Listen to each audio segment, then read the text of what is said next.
In this tutorial, we're going to show you that Excel can actually speak your cells. And why would you want Excel to speak to you?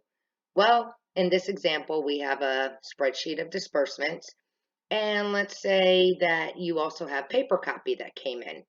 And you need to cross-reference what's in your spreadsheet compared to the paper invoices. So we're going to show you how, yes, Excel can speak. First, click on the green File tab at the top left-hand corner, which takes you to this page, and click on Options. Then select Quick Access Toolbar. Next, change Popular Commands by using the drop-down button to make it All Commands. Scroll down and select Speak Cells by Rows and click on Add.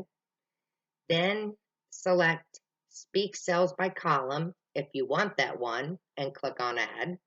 And finally, select Speak Cells and click on Add again. Once added, click on OK, and these will now be on your toolbar at the top of the Excel workbook. Now that you have your commands added in, let's see what it sounds like.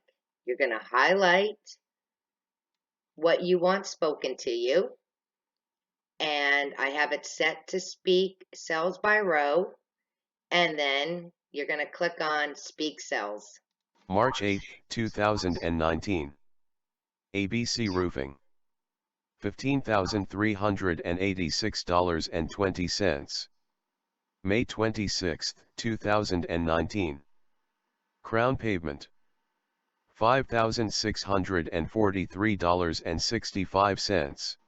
Who would have ever thought that you could have your spreadsheet talk to you? And if you need to stop it talking at any time, just click on any cell and it'll stop.